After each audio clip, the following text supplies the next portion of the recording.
I walked in that night expecting the usual, quiet, maybe a little chaos if the kids were still awake.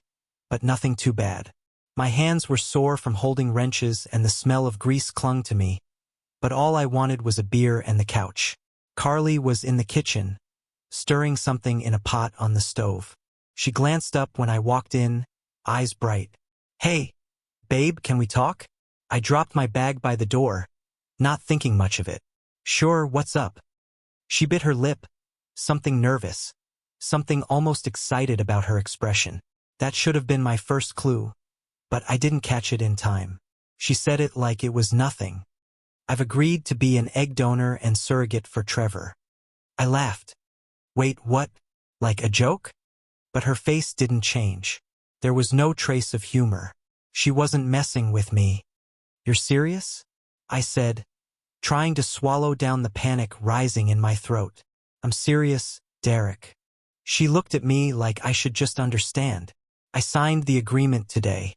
It's my body, my decision." The words hit me like a punch, a sudden realization that my world was flipping upside down. I took a step back, shaking my head. This is crazy. You're gonna mess everything up. You think Trevor needs you? You think he cares about us? Carly's face hardened. "It's not about him. It's about me doing something good for someone else. For someone who needs it." I could feel the anger building, hot and fast. "This will wreck our family, Carly. You're giving away everything for someone who doesn't even know your name when you're not doing yoga for him." Her eyes flicked to the kids' room, like she was checking for an audience. "You're so small-minded, Derek. I'm doing something selfless. It's not just about us." I clenched my fists. "If you go through with this, Carly, I swear to God, our marriage is over." She shrugged, cool as anything. "Fine." And just like that, she turned back to the stove. I stood there, in the kitchen, feeling like I just watched my life shatter into pieces. Her back was to me now, and I couldn't even tell if she heard me. When I spoke again, it was to no one. "Fine." I didn't sleep that night. Not really. Carly acted like nothing had happened the next morning. She went about her usual routine, stretching and humming to herself, even asking if I wanted coffee.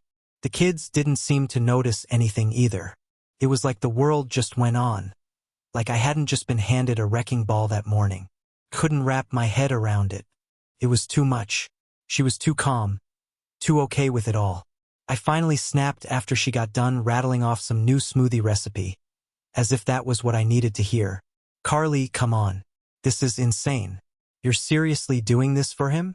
She sighed, flicking her hair back. "It's not just for Trevor. It's for Lexi, too. They've been trying for years, Derek. You don't know what it's like. The pain of that. They deserve this." I shot her a look, struggling not to shout. "And what about us? What about our kids? What about this family?" Her eyes softened, but not in a way that made me feel any better. It was more like she was humoring me.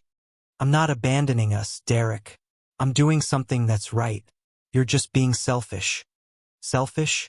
I felt like I was losing my mind. "You're giving away our future. You're giving away you. What the hell are we supposed to do while you're off playing surrogate for your boss? Just pretend we're fine? Pretend everything's okay?" She shook her head, a small, tight smile forming on her lips. "It's not like that. You're just too caught up in your own fears to see the bigger picture." Every time I tried to reason with her, it felt like I was talking to a wall. I told her it wasn't about Trevor or Lexi. Hell, I barely even knew them. It was about us, our family, what we had built together. But Carly had an answer for everything. She told me how she felt so connected to Trevor and Lexi, how they'd been through so much, how this was the least she could do. She kept calling him by his first name now. Trevor. Like they were close, like they were friends, not boss and employee. That little change bugged me more than I like to admit. Started to eat at me. I couldn't shake the feeling that there was more going on here, something I wasn't seeing. I couldn't stop picturing her with him, how she looked when she talked about him, how different it was from when she spoke about the kids or even me. I tried to push the thought away, but it stuck. Over the next few days, things didn't improve. Carly moved around the house like everything was normal. up at 5 for yoga, making granola bars and smoothies, texting Trevor about the next steps for the procedure. And every time I tried to talk to her, she'd just brush me off. I started sleeping on the couch. It wasn't even about the bed anymore. It was about the silence between us. The distance. She was so far gone in her head, in whatever dream she had of being the perfect selfless woman, that I didn't know how to reach her. When I did try, she gave me these answers that were just rehearsed enough to feel like a script. Derek, I'm doing this for a good reason. You don't understand. I'm helping people. This is what I need right now. And then she'd slip back into her routine like she hadn't just thrown our life into the blender. It was easier not to talk to her, easier to just let her be. I focused on the kids, tried to act like I was still there, but I couldn't shake the anger. Every time I looked at her, all I saw was a stranger. I couldn't even stand the smell of her essential oils anymore. Every time she walked by, it felt like I was suffocating. I don't know when I stopped being angry and started feeling numb. Maybe it was when Carly started preparing for the implantation. I couldn't get the image out of my head, her lying there, all tied up in her decision to make someone else's family whole, while ours was crumbling in front of her. The house felt like a ghost town. It wasn't just me sleeping on the couch anymore. It was like everything I had once known about my life had evaporated, and Carly was still planning yoga classes like I was supposed to just accept it. Like nothing was broken. The phone call came on a Thursday, right after the kids went to bed. I was sitting in the living room, scrolling through my phone, trying to escape my own thoughts for a few minutes when it buzzed in my hand. It was Brenna, Carly's sister. I should have ignored it, but I didn't. I didn't want to deal with her later. Hey, Bren, I said, keeping my voice calm. Derek, she said, like she was already pissed off. What the hell is going on? Why are you acting like this? Carly's doing this amazing thing, and you're just tearing her down. I clenched my jaw. I'm not tearing her down, Brenna. I just don't think it's a good idea. You don't think it's a good idea? Her voice went up an octave, the way it always did when she was mad. She's giving something to help people who can't have kids. How can you not see how selfless that is?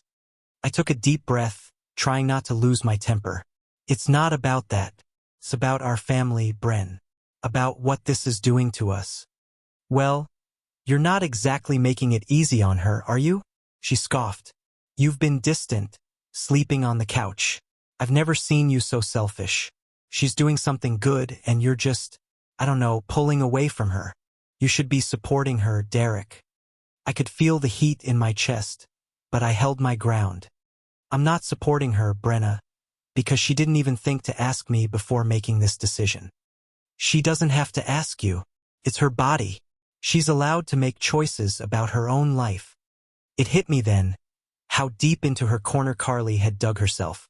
How everyone else had already picked sides. No one cared about what I thought. No one cared that I didn't want my wife's body treated like a vending machine for someone else's kid.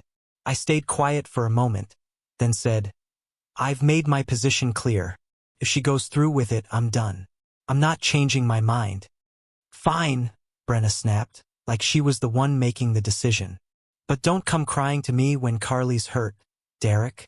You'll have no one but yourself to blame. She hung up before I could say anything else. The next day, after church, Carly's mom showed up. I was standing in the driveway, trying to focus on fixing the broken gate that had been on my list for a week, when I saw her car pull in. Hey, Nancy, I muttered, straightening up. She smiled, but it wasn't a warm one. Derek, she said, her tone too sweet. How's everything going? Good, good. Just getting some things done around here. She didn't bother asking about the kids or anything normal. Instead, she stepped a little closer, lowering her voice like we were about to share a secret. You know, Carly's doing such a brave thing, don't you think? It's such a generous gift, what she's doing for Trevor and Lexi. Most people wouldn't even consider it. I wiped my hands on a rag, trying not to snap. Yeah, I know. She cocked her head to the side, narrowing her eyes. I just don't get why you can't see that. It's a real test of character, you know? And here you are, just pulling away. It's like you're not even trying to understand her. She's going above and beyond Derek. And honestly, I don't think I've seen you step up as a man the way she has. I froze, my grip on the rag tightening. What does that even mean? Nancy's eyes flashed with something like judgment. I'm just saying a real man would support his wife. Stand by her side, especially when she's doing something so difficult. Not hide in the garage, pretending nothing's wrong. I couldn't hold it in anymore. When did Carly ever ask me what I thought? You want to talk about being a real man? Maybe I should have been asked before she made this decision that directly affects our family. She stepped back like I slapped her. She doesn't need permission, Derek. She's doing the right thing. I felt a sick knot twist in my stomach. Carly had built her own support army, Brenna, her mom, probably some of the yoga crew too. And they all seemed to think she was some saint for doing this for Trevor and Lexi. But nobody was listening to me. Not one damn person. When Nancy finally left, the house felt like a war zone. Every room felt cold. Every breath felt like a battle. The weight of it all was suffocating. Carly wasn't even here, but I could hear her in every corner. All I could think about was how isolated I was in my own home. The tension was thick enough to cut with a knife. No one was backing me up. Not even our friends, those neutral people I thought would get it. They'd all disappeared or worse, sided with her.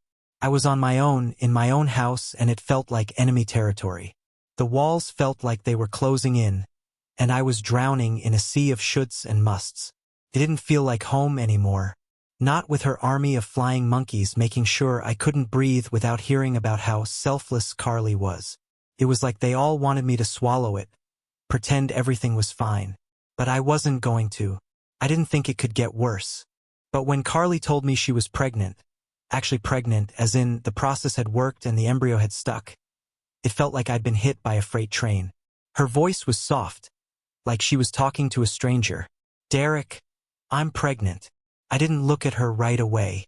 My stomach twisted, but I kept my face blank, like I'd already put up the walls. When I did look at her, she was standing there, her hands on her stomach like she was expecting me to congratulate her or something. I didn't. I just stared at her for a beat, trying to process what she was saying. I felt a sickening emptiness spread through me. It wasn't even anger anymore. It was just numbness. Not my kid. Not my issue, I said, voice flat. Her face faltered.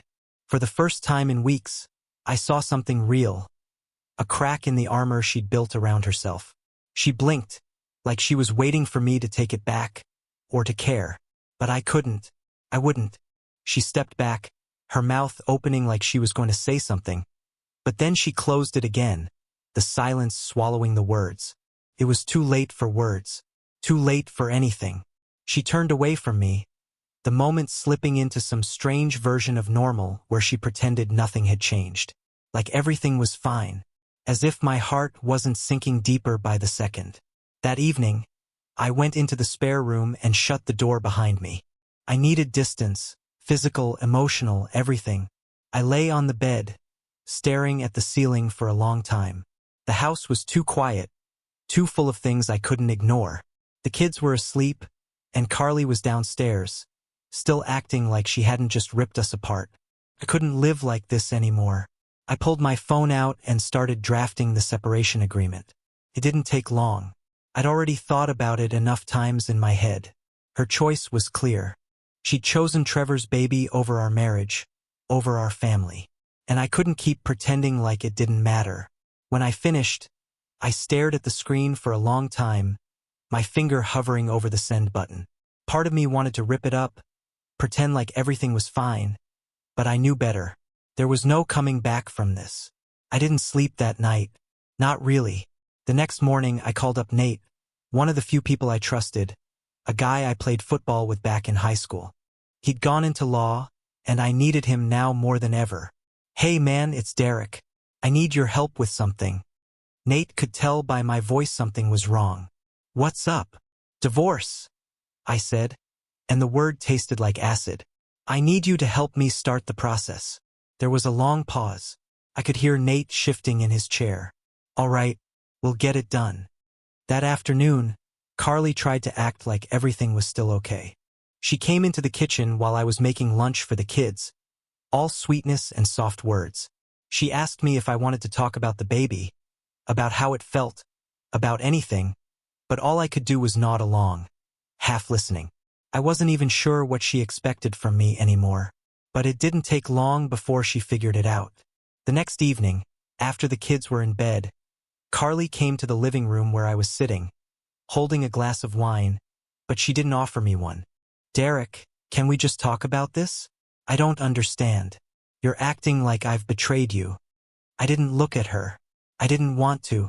The words were already on the tip of my tongue, and if I looked at her, I might lose it. "You chose him," I said, still not meeting her eyes. "You chose his kid over our family. Over me. Over us." Her mouth opened, but no sound came out. She looked at me like she was trying to make me understand something, but it was too late.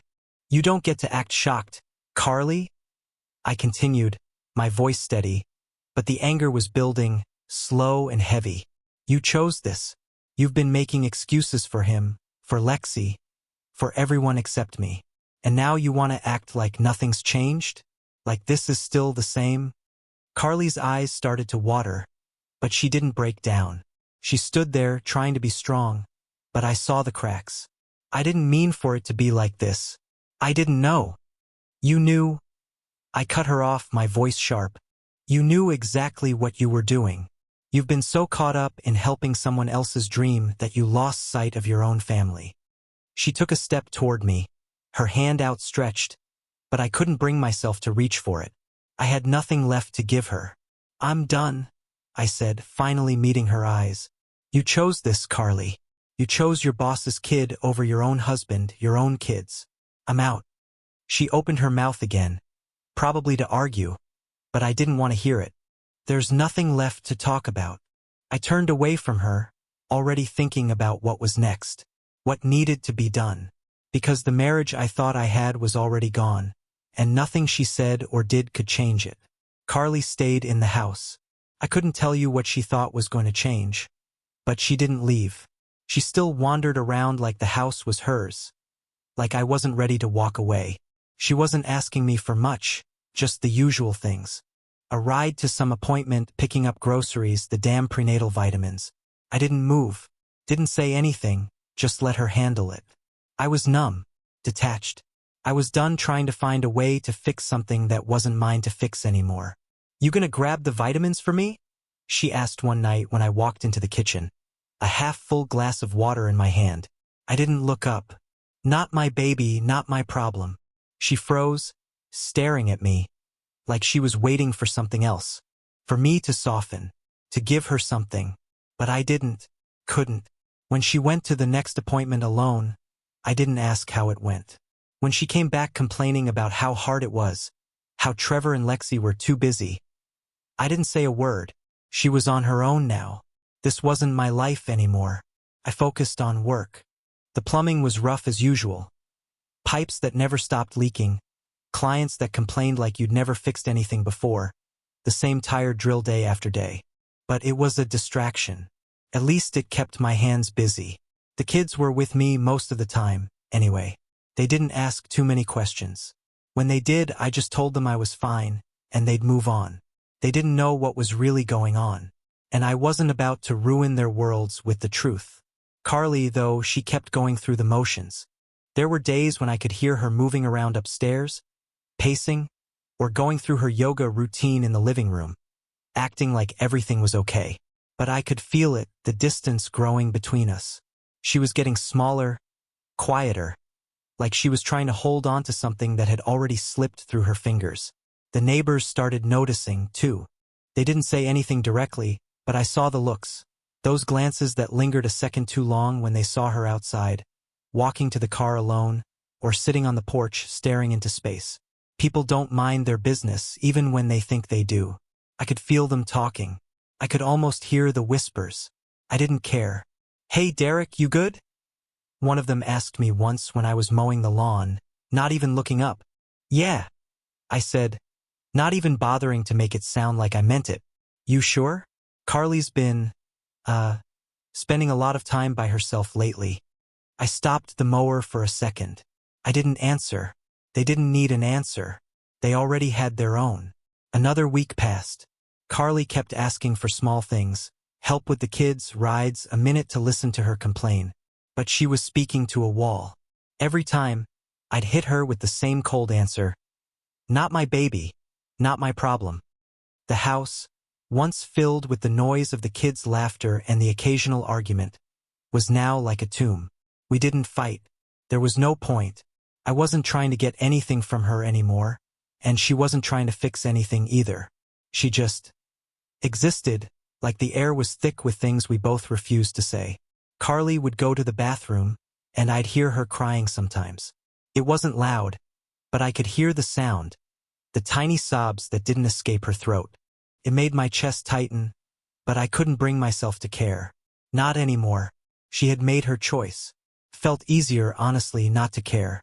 Easier to let everything slide off me like water on a stone. So that's what I did. I focused on the kids. I focused on work. I kept my head down, one foot in front of the other, like I could pretend this wasn't happening. Like this was still the life I'd built. But it wasn't. It hadn't been for a long time. One evening, after the kids went to bed, Carly tried again. She stood in the doorway of the living room, looking at me like she was waiting for something. I didn't even look up. I need you to help with something, she said, her voice small, almost desperate. I didn't answer right away. I just felt the weight of her words sit in the air between us. I'm not your backup anymore, Carly. She didn't respond. She just turned and walked away, and the door clicked shut behind her. That was it. The silence that followed was deafening. The house wasn't a home anymore. It was a prison for both of us, and I was already halfway out the door. It was a Sunday night when it all went down. I was sitting in the living room, watching the game on TV, when my phone buzzed on the coffee table. It was Carly's name flashing on the screen. I didn't want to pick up, but I knew she'd probably keep calling until I did. So I swiped the screen and put the phone to my ear. Derek, she said, her voice tight, almost frantic. I'm in labor. I don't know what to do. Trevor's at some stupid meditation retreat, and Lexi's out of town for work. I don't know what to do.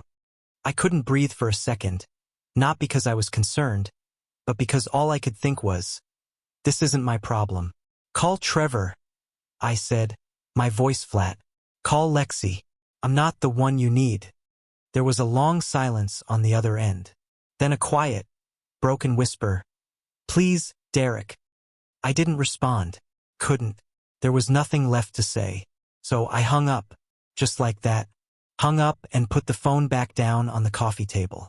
For a few seconds, I just sat there, watching the game, the sound of the TV filling the empty space between me and the decision I just made. I didn't feel anything. No guilt, no anger, no relief, just nothing. It was like everything in me had been drained dry, and there was no point in pretending. A few hours later, the phone rang again. This time it wasn't Carly. It was the hospital. Mr. Thompson? A nurse's voice asked, cool and professional. We just wanted to let you know that your wife has delivered the baby.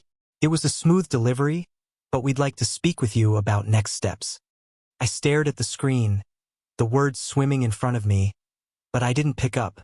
The nurse left a message and I didn't even listen to it. What was there to say? The baby wasn't mine. The situation wasn't mine. I didn't need to be involved anymore. That night, Carly called me again, but I didn't pick up. The next morning, though, she tried again. I let it ring twice and then I finally answered. Derek, she sobbed, her voice breaking. Please, please, I need you. I'm here alone. It's just me and the baby's here. Nobody cares. I cut her off before she could finish. You made your choice, Carly. You made your choice when you put Trevor and Lexi ahead of us. I'm not going to be the one to pick up the pieces now. Her breathing stuttered, and there was a long pause. I could hear her sniffle, but I didn't feel sorry for her. Couldn't. Not after everything. Derek, I thought you'd care. I thought, but I didn't care. Couldn't. You made your choice. You decided you were going to do this for them, not for me. And now you're on your own. I'm not the one who got you here, Carly. I heard her start to sob, the desperation clear in her voice, but I didn't soften. couldn't. You're not going to hear me feel sorry for you. I'm done. I hung up again. I didn't think about it much. The next few hours, I just went about my day like nothing had happened. I made breakfast for the kids, got them off to school, and then I went to work. The phone sat on the counter, buzzing here and there with notifications, but I didn't answer. By the time Carly came home from the hospital a few days later, Trevor and Lexi had already taken the baby. She walked in through the door, looking pale and exhausted, but still trying to pull off that mask of normalcy. She looked for me, and I could hear her footsteps as she moved toward the living room. I was sitting at the table with the kids, helping them with homework, and I barely glanced up when she came in. She looked at me for a second, but I could see the realization hit her like a brick wall. The family she'd left behind was still here, but it wasn't the same anymore. The kids didn't even seem to notice. They were too busy, caught up in their own world. And Carly, standing in the doorway, seemed like a ghost. A woman who had given up everything for a dream that had no place in this house. She stood there for a moment, her hands clutching the edge of the doorframe, like she was waiting for someone to come to her, to help her. But I didn't move. I didn't say anything. Finally, she spoke. "Can we talk?" I looked at her, but there was no warmth in my eyes. "What's there left to talk about?" She opened her mouth like she was going to argue, but then she closed it, letting out a sigh. The look on her face was broken, but I didn't feel sorry for her. She'd made her choice and I had made mine. "Okay," she said softly, and just like that, she turned and walked upstairs. The door slammed softly behind her, and I went back to helping the kids with their homework. We had dinner later, and Carly didn't join us. I didn't mention anything about the baby. I didn't mention anything about her. It felt better that way, and I didn't have the energy to pretend otherwise. It was over. She had chosen, and now she was the one who had to live with it. Carly barely got any rest after the baby was gone. Her recovery was rough, physically and emotionally. She was exhausted all the time, moving like she was carrying a weight that no one could see but her. She didn't talk about it much, but it was clear. The quiet sobs I heard some nights told me everything I needed to know. And the baby gear, it was everywhere. Strollers, bassinets, car seats. Things Trevor and Lexi couldn't be bothered to pick up. They didn't even leave a note. Carly had to handle all of it, the reminders of everything she gave away. I couldn't imagine what it was like for her, but I couldn't bring myself to care either. She tried to insert herself back into family life, tried to make it like it was before, but the kids were distant. They avoided her like they sensed something was wrong, like they knew she wasn't really there anymore. And I couldn't pretend. I couldn't look at her without remembering how she walked away from us. One evening, after the kids went to bed, she came into the kitchen, her face drawn and tired. "Derek, you're just going to ignore me?" she asked, her voice small, but sharp with frustration. "You're acting like I'm invisible." I didn't stop what I was doing. I just kept putting away the dishes, focusing on the mundane because that's all I had the energy for. "I'm not ignoring you, Carly. You've just made it clear where your priorities are." Her hands gripped the counter, her knuckles white. "I've been through hell, Derek. And you just—" She stopped, shaking her head. "You just gave up on me." I turned and faced her, eyes cold. "I stayed. You're the one who left." Her mouth opened, but nothing came out. She was too tired, too empty to argue with me anymore. But it wasn't just the kids that were pulling away. It was everyone. I wasn't the only one who saw what she had chosen. The truth hung heavy in the air, but we all danced around it. Me, the kids, even Carly, pretending things could go back to how they were. They couldn't. A week later, Carly asked for help with the kids again, trying to pick up where we'd left off. "Derek, could you take them to the park? I don't have the energy right now." I shook my head. "Not my responsibility anymore, Carly." She stared at me, her mouth opening and closing like she wanted to say something that would make me care. But she couldn't. "The kids need you," she whispered. I didn't feel anything when she said it. Nothing but the weight of the choice she'd made. "I'm not the one who made the decision to put someone else first," I said. "Not my problem." The house grew colder with every word we didn't say. The silence stretched between us, an invisible wall that neither of us knew how to tear down. A few days later, Carly packed a bag and left. It wasn't dramatic. She didn't yell, didn't throw things. She just walked up the stairs, grabbed a few of her clothes, and moved into Brenna's spare room. The finality of it hit me all at once. She was gone. Physically, at least, and I didn't feel anything. Not relief, not sadness. Just empty. I didn't say goodbye, didn't even offer to help. The kids didn't ask about her much. It was like she had slowly disappeared from their lives. Like the hole she left was already starting to fill in with the space I'd created. She didn't come by for a few days, not even to check on them, and that was the last straw for me. It wasn't like we were a family anymore. Not the kind I used to know. And Carly? She was out there with nothing left. No baby, no marriage, no real place to belong. But that was her choice, and it was too late to go back. 6 months later, the divorce court was a blur of faces I didn't recognize, voices I didn't care to hear. The air in the courtroom felt thick with tension as everyone took their seats. I could feel the eyes on me as I sat at the table with my lawyer, a guy named Nate who had been with me since the first phone call. He was calm, collected, flipping through papers like he knew this was going to be a breeze. Carly was sitting across from me, flanked by a team of lawyers who had all the right looks. Sharp suits, smooth talkers, and the kind of fake sympathy that made me want to throw up. She wasn't even looking at me. She had her head down, pretending to be so distraught, like this was all some horrible misunderstanding. Behind her was her support group, her sister, her mom, and, of course, Trevor and Lexi.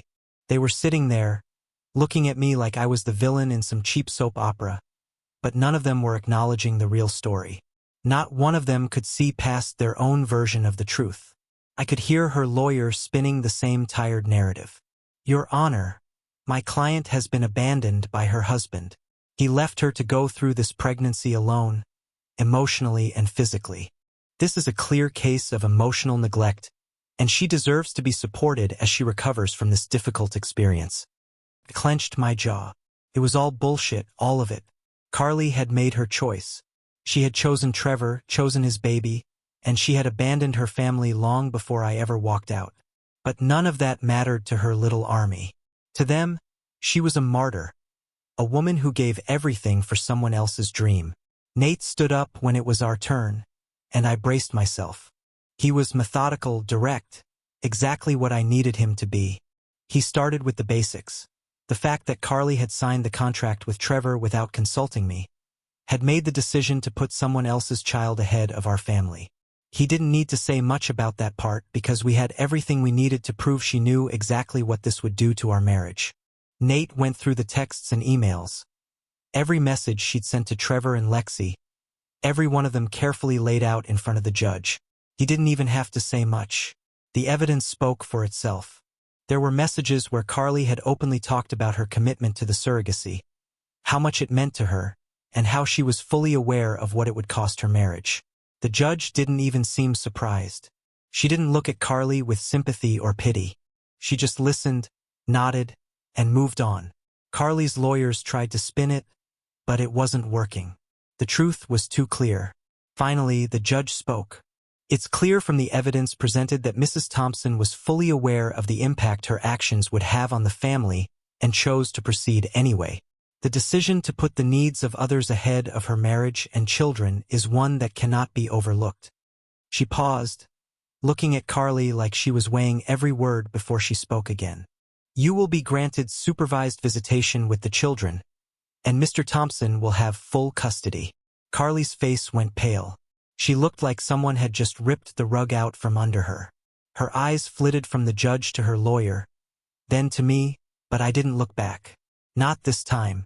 I heard her sob quietly, and I didn't care. Not in that moment. The truth had been laid out in front of everyone, and it didn't matter how many tears she shed. She made her choice, and now she had to live with it. Her support team, including Trevor and Lexi, shifted uncomfortably in their seats, glancing at each other, but not a single one of them looked at Carly. They didn't know how to handle it. There was nothing to say when the world you've built for yourself crumbles in front of you. I stood up, feeling the weight of everything fall away. It wasn't about vengeance. It wasn't even about winning. It was about what was right for my kids, what was right for me. I wasn't the villain here. I was just the one who refused to be dragged down by the mess she had created. I didn't look at Carly when I walked out. I didn't look at anyone. I just walked out of that courtroom like I was finally free. The weight of the last few months, the silence, the coldness, dropped off me in pieces as I stepped into the hall. Outside, I breathed for the first time in months. It wasn't over, but it was something. The truth mattered. It always had. And I was done pretending otherwise. 6 months later, the house was a mess of life. It wasn't anything fancy. Just a small rental, with worn-out floors and mismatched furniture. But it was mine, ours. The mornings were chaotic, loud, and disorganized. But there was something real about it. The kids were running around trying to make pancakes, mostly by throwing flour and eggs everywhere. The kitchen smelled like syrup, and I could barely hear myself think over their giggles and the mess they were making. It wasn't perfect, but it felt like peace. For the first time in a long time, it was mine to shape, and I didn't have to hide behind a smile. Carly still called. Sometimes once a week, sometimes twice. I used to pick up, but now I just let it go to voicemail. She was always begging, asking for help with something or trying to get me to talk things through, like we could ever go back to what we were. The kids had heard the voicemails a few times. They knew who it was, but they didn't ask many questions anymore. They were used to the way things were now. They'd gotten used to having a dad who was present, more relaxed, more himself. Not the guy who spent his nights on the couch watching a marriage fall apart.